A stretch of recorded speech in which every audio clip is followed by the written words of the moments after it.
Baik, Assalamualaikum warahmatullahi wabarakatuh. Selamat pagi semuanya. Perkenalkan, kami dari kelompok 3 Offering C yang beranggotakan Ailsa Nabila, Dinda Aina, Salsabila Safa, dan Tabina Sakif akan menjelaskan tentang persepsi sosial. Yang pertama, persepsi sosial dan memori. Di sini saya akan menjelaskan terlebih dahulu apa itu persepsi sosial. Persepsi sendiri adalah aktivitas pengelolaan informasi yang menghubungkan seseorang dengan lingkungannya. Kalau secara umum, persepsi sosial atau persepsi interpersonal dapat didefinisikan sebagai suatu proses pemahaman oleh seseorang terhadap orang lain atau proses pemahaman seseorang terhadap suatu realitas sosial. Itu adalah menurut Starbuck dan Mesias, 1996. Dalam wacana yang lebih khusus, Baron dan Brainy 2004 menjelaskan bahwa persepsi sosial adalah usaha-usaha seseorang untuk memahami orang lain dalam kerangka memperoleh gambaran menyeluruh tentang intensi, kepribadian, dan motif yang melingkupi diri orang lain tersebut. Selanjutnya ada proses pembentukan persepsi. Yang pertama ada seseorang mendayagunakan segenap informasi yang dimiliki untuk membentuk kesan-kesan atau impressions tentang orang lain. Yang nantinya kesan-kesan itu akhirnya mencangkup gambaran tentang keseluruhan kepribadian. Lalu, kesan-kesan itu yang tersusun secara teratur dan relatif menetap ke dalam persepsi tersebut akan memberikan pengaruh dalam perilaku sosial seseorang. Yang kedua, ada dalam proses persepsi seseorang, memori akan merinci masukan atau input stimulus dalam usaha menemukan ciri-ciri tertentu yang sesuai dengan spesifikasi suatu konsep. Yang dimana dalam proses persepsi itu terjadi organisasi ciri-ciri utama yang bersifat teratur, dampak gema atau halo effect, efek awal atau primary effect, dan efek akhir resensi effect, serta kualitas orang-orang yang dipersepsi. Saya akan menjelaskan ciri-ciri utama itu tadi yang berjumlah 5 ciri. Oh maaf, oh ya benar 5 ciri, maaf. Yang pertama ada teratur, bersifat teratur. Apa sih teratur itu? Jadi teratur itu adalah ciri-ciri yang dimiliki individu yang dapat dievaluasi oleh orang lain. Contohnya adalah kecerdasan, keterampilan, kerajinan, dan keakraban. Selanjutnya ada dampak gema atau halo effect. Halo effect itu adalah asumsi orang lain bahwa orang lain itu memiliki ciri-ciri tertentu yang mempengaruhi perseptor tentang sebagian besar perilaku orang itu. Selanjutnya ada efek awal atau primary effect. Efek awal adalah suatu cara yang menunjukkan bahwa informasi awal akan banyak mewarnai persepsi seseorang terhadap informasi-informasi berikutnya. Selanjutnya ada efek akhir atau resensi effect. Ya, adalah kecenderungan seseorang untuk menilai orang lain berdasarkan pada ciri-ciri paling akhir yang dijumpainya. Selanjutnya ada kualitas perseptor, yang berarti bahwa ciri-ciri yang berbeda dari setiap individu perseptor akan menghasilkan persepsi yang beragam. Sebenarnya selain banyak ciri-ciri di atas, proses memori juga memberikan pengaruh kuat terhadap persepsi sosial seseorang, yang dimana aktivitas memori memiliki kecenderungan mengacu pada proses penyimpanan sesuatu yang pernah dialami dan dipelajari, serta pemanggilannya apabila di suatu saat di masa depan itu dibutuhkan gitu. Lalu untuk hubungan sosial yang terjadi dalam rentang waktu yang panjang atau rentang waktu yang lama mengharuskan manusia untuk memelihara informasi tertentu tentang orang lain dan pemanggilan kembali apabila di masa depan dibutuhkan gitu. Lalu apabila manusia hanya memiliki sedikit memori atau bahkan tidak memiliki sama sekali tentang suatu hal, maka ia akan melakukan hal-hal yang tidak berpola atau tidak teratur karena dia tuh lupa gitu. Jadi kayak dia tidak konsisten reaksinya apabila dihadapkan sama stimulus yang berhubungan dengan objek persepsi gitu. Lalu apabila manusia tidak mengingat apapun dalam memorinya, kemungkinan besar ia tidak dapat melakukan penalaran apapun. Hal ini juga terjadi pada persepsi sosial. Selanjutnya ada apabila individu mengingat suatu informasi, maka akan terdapat 3 tahap proses memori. Yang pertama ada pengkodean. Pengkodean adalah proses pengaturan atau penyusunan informasi-informasi dalam satu kesatuan sistem informasi. Yang kedua ada penyimpanan. Penyimpanan adalah proses pemeliharaan informasi secara teratur sampai pada suatu saat di mana hal itu dibutuhkan. Yang ketiga ada pemanggilan informasi. Pemanggilan informasi adalah proses pengumpulan informasi untuk dimanfaatkan pada suatu situasi dan kondisi tertentu, di mana info tersebut dibutuhkan. Selanjutnya akan dilanjutkan oleh rekan saya. Terima kasih.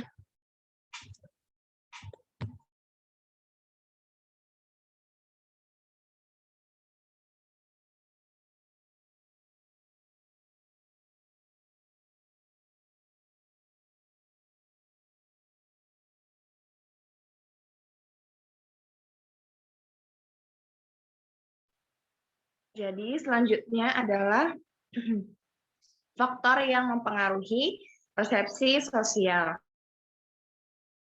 Jadi terdapat faktor utama ya yang bisa mempengaruhi terhadap terbentuknya persepsi sosial. Itu yang pertama ada faktor penerima atau the perceiver. Jadi apabila seseorang itu mengamati orang lain yang menjadi objek sasaran persepsi dan coba untuk memahaminya, itu nggak dapat disangkal kalau misalnya pemahaman sebagai suatu proses kognitif akan bisa sangat dipengaruhi oleh karakteristik kepribadian seorang pengamat. Nah, seperti apa aja? Nah, jadi ada konsep diri. Jadi konsep diri ini punya self-concept yang tinggi. Nah, kemudian ada nilai dan sikap. Seseorang tidak pelak lagi memberi sumbangan bagi pendapat seseorang tentang orang lain. Kemudian ada juga pengalaman di masa lalu. Jadi sebagai bagian dasar informasi juga menentukan bentukan persepsi seseorang. Dan yang terakhir adalah harapan-harapan yang seringkali memberikan semacam kerangka dalam diri seseorang untuk bisa melakukan penilaian terhadap orang lain ke arah tertentu. Next. Nah, jadi faktor yang kedua adalah faktor situasi yang bisa mempengaruhi persepsi sosial ya. Jadi faktor situasi ini dibagi jadi 3. Ada seleksi, yang artinya itu secara ilmiah seseorang bisa menyeleksi informasi tentang keberadaan suatu objek, ya baik itu secara fisik ataupun secara sosial. Contohnya misalnya, seseorang lebih bisa memusatkan perhatian pada objek-objek yang dia sukai aja gitu daripada yang dia tidak sukai. Nah, kemudian ada bagian kesamaan, itu kecenderungan dalam proses persepsi sosial untuk mengklasifikasikan, mengkategorikan orang-orang ke dalam suatu kategori yang kurang lebih sama aktual, yaitu individu cenderung untuk bisa memahami orang lain sebagai objek persepsi ke dalam sistem yang bersifat logis, kemudian teratur, dan runtut. Kemudian faktor selanjutnya adalah faktor objek. Ya, jadi beberapa ciri yang terdapat dalam diri objek sangat bisa memungkinkan untuk memberi pengaruh terhadap persepsi sosial gitu. Jadi ada 4 ciri. Ciri pertama itu keunikan, novelty, suatu objek. Ya, jadi keunikan ini ciri-ciri yang relatif beda dari orang lain adalah salah satu faktor yang bisa buat orang lain ngerasa tertarik gitu untuk memperhatikannya. Kemudian ada ciri kedua, itu kekontrasan. Jadi seseorang bisa lebih mudah dipersepsi oleh orang lain kalau misalnya dia punya karakteristik yang beda dengan lingkungan fisik maupun sosialnya. Kemudian ciri selanjutnya, ciri ketiga itu ukuran dan intensitas yang terdapat dalam diri objek. Nah, contohnya misalnya nih seorang Miss World ya dengan ukuran fisik tertentu atau wajah yang cantik akan lebih mudah bisa menimbulkan kesan daripada seseorang yang melihat gadis-gadis pada umumnya gitu. Kemudian ciri yang keempat, ciri terakhir itu adalah kedekatan. proximity, jadi dengan latar belakang sosial orang lain gitu. Next. Nah, selanjutnya akan dijelaskan oleh rekan saya. Berikutnya, pengaruh persepsi sosial terhadap perilaku sosial. Dalam mempelajari perilaku sosial dalam lingkup interaksi sosial, persepsi sosial ini memiliki peranan penting karena perilaku sosial seseorang seringkali relevan untuk dijelaskan menggunakan penelitian deskriptif terhadap persepsi sosial pada hubungan sosial itu sendiri atau secara khusus terhadap orang lain yang menjadi rekan interaksi dalam hubungan itu. Nah, menurut teori Baron and Bernier 2004, pengetahuan akurat tentang orang lain akan sangat berguna untuk mengatur hubungan saling interaksi di antara mereka, baik di masa kini maupun di masa mendatang. Nah, terkadang persepsi sosial itu menimbulkan masalah-masalah yang berkenaan dengan kesalahan persepsi. Terutama hal ini disebabkan karena terlalu sempitnya sudut tinjauan individu ketika memahami atau menilai orang lain. Masalah-masalah yang sering dihubungkan dengan kesalahan persepsi sosial adalah stereotip dan dampak gema atau halo effect. Nah, yang pertama tentang stereotip. Stereotip adalah generalisasi tentang karakteristik umum suatu kelas atau kelompok individu. Contoh stereotip ini misalnya, ketika Adi memiliki rekan kerja baru di kantornya, yaitu Sari, di mana sebelumnya Adi ini memiliki stereotip tersendiri terhadap wanita. Di mata Adi, memiliki rekan kerja seorang wanita itu pasti sosok yang labil, sulit mengontrol emosi, mudah marah, dan sangat mengedepankan perasaan, kurang realistis. Seperti itu contohnya. Nah, dampak negatif persepsi yang termuat di dalam stereotip adalah perlakuan kepada orang lain oleh seorang individu ke dalam suatu klasifikasi yang bersifat sempit. Contohnya seperti penilaiannya Adi kepada Sari yang sempit itu tadi. Berikutnya, dampak gema atau halo effect. Dalam kerangka psikologi sosial, gema atau halo effect untuk menyebut suatu fenomena ketika kita menarik kesimpulan atas kepribadian individu berdasarkan peristiwa-peristiwa tertentu yang membawa konsekuensi penilaian yang sama untuk keseluruhan peristiwa yang lain. Contoh dari halo effect ini ketika seorang guru mendapati salah satu nilai pelajaran siswanya ini jelek. Kemudian si guru ini langsung menilai kalau siswa ini berarti bodoh, siswa ini lamban dalam belajar. Padahal siswa ini memiliki nilai unggul di beberapa pelajaran lainnya. Atau contoh lainnya, ketika kita bertemu dengan orang baru. Saat orang itu tersenyum pada kita langsung menilai, oh orang ini adalah orang yang sangat ramah.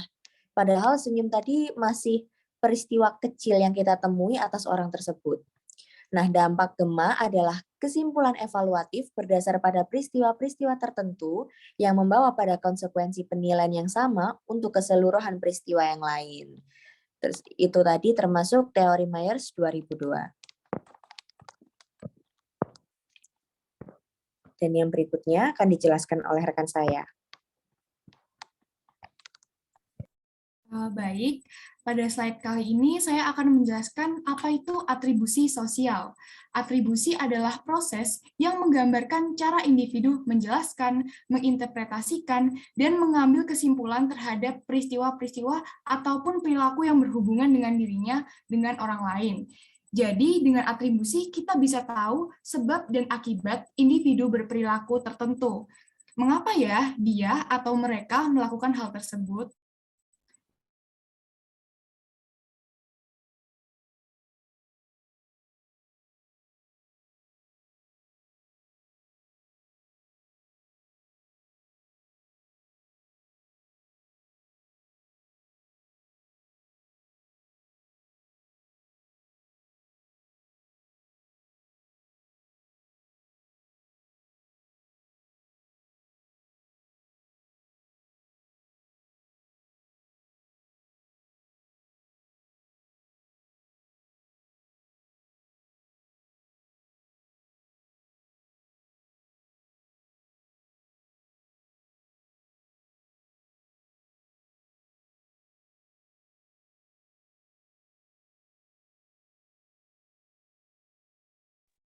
Oke, saya akan menggantikan Ailsa sebentar dan akan menjelaskan tentang teori attribution menurut Fritz Heider. Atribusi kausalitas adalah atribut tentang hubungan sebab akibat terhadap dua peristiwa atau tindakan orang lain.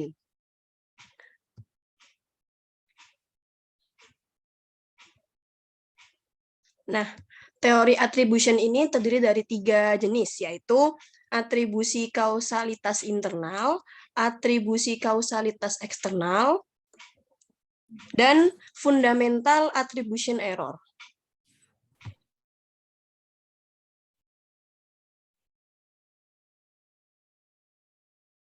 Baik, mohon maaf tadi ada kendala jaringan. Mungkin saya bisa jelaskan kembali tentang teori attribution menurut Fritz Heider. Nah, di sini ada disposisional. Kita melihat perilaku orang lain itu disebabkan karena sifatnya emang udah kayak gitu. Sifat aslinya seperti itu. Disposisinya udah begitu. Intinya dari dalam dirinya sendiri. Kalau situational attributions, kita menjelaskan perilaku orang lain berdasarkan karena mereka mengalami situasi tertentu. Intinya, dari faktor eksternal seperti lingkungan. Fritz Heider juga mengungkapkan fundamental attribution error dalam dispositional attributions, yakni saat kita memandang suatu perilaku orang lain yang mungkin nggak mengenakin, kita itu nganggep bahwa memang sifat mereka seperti itu, padahal belum tentu bahwa tindakan itu berdasarkan dari disposisional, bisa aja situasional. Di sini bisa disimpulkan bahwa individu jatuhnya seperti sok tahu, atau disebut sebagai psikolog yang naif, kata Fritz Heider. Next slide.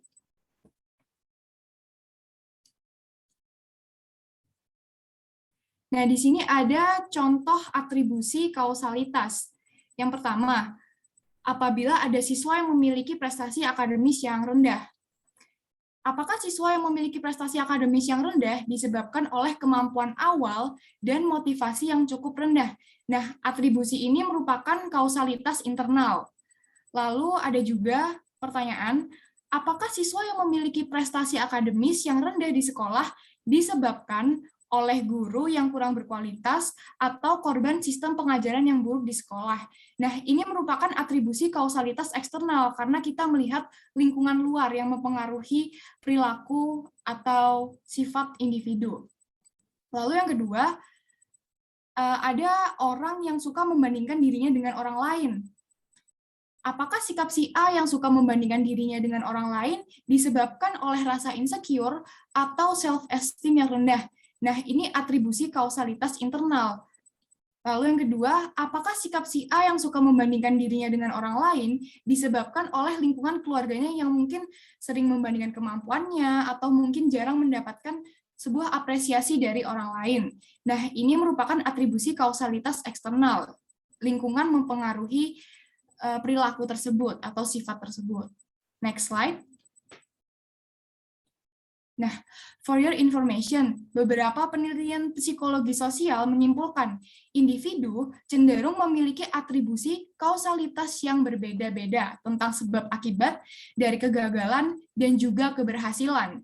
Apabila seseorang mengalami keberhasilan, ia cenderung mengatribusikan keberhasilan itu pada ciri-ciri kepribadian dirinya atau internal. Sedangkan apabila dia mengalami kegagalan, maka atribusi ditimpakan pada keadaan lingkungan situasi atau perilaku orang lain atau lingkungan eksternal, seperti itu. Next slide. Di sini ada teori attributions menurut Kelly's covariations model. Individu menilai objek atribusi pada persepsi berdasarkan 3 jenis rambu informasi. Yang pertama, ada konsistensi. Seberapa sering seseorang melakukan perilaku dalam situasi yang sama atau konsistensi munculnya perilaku.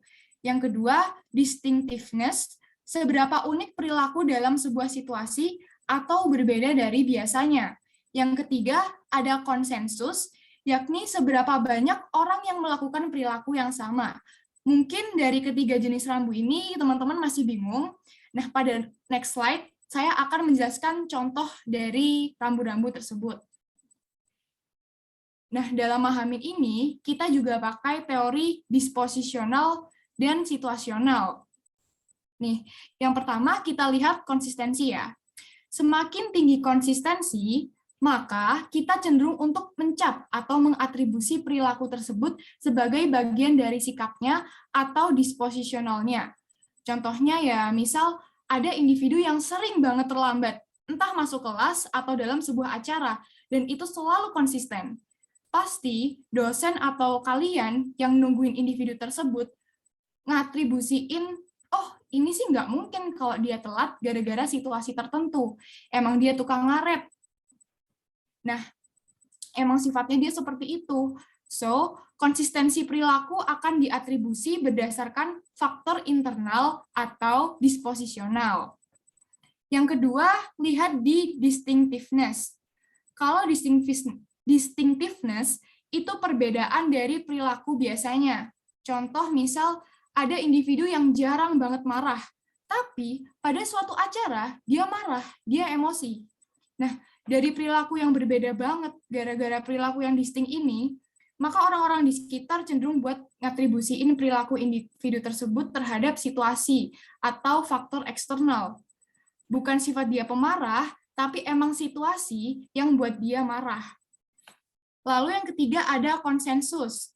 Konsensus tadi adalah seberapa banyak orang melakukan perilaku yang sama pada waktu yang sama, pada tempat yang sama. Contoh misalnya, Putri jarang telat, tapi waktu masuk kelas bukan cuma dia yang telat. Banyak teman-temannya yang katakanlah kos di Jalan Jombang telat juga. Mungkin macet karena ada pohon besar tumbang.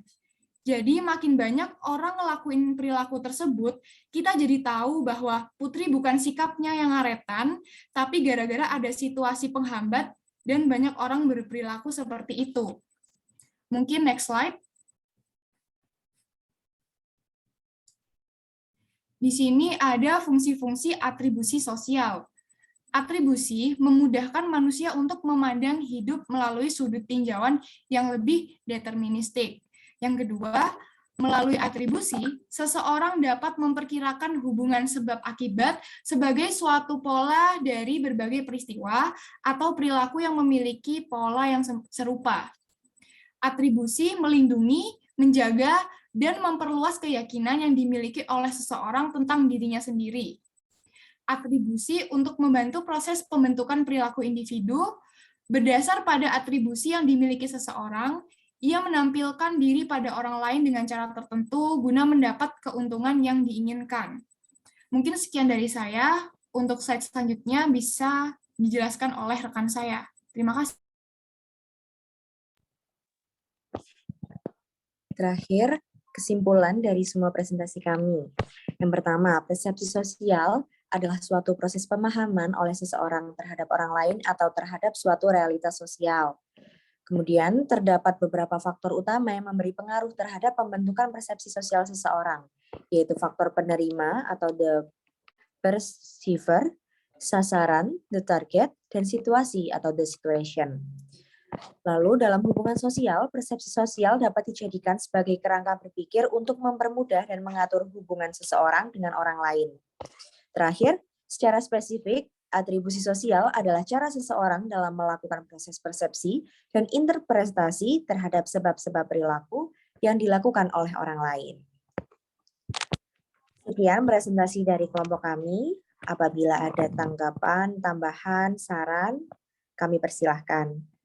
Terima kasih atas kesempatan dan perhatiannya. Wassalamualaikum warahmatullahi wabarakatuh.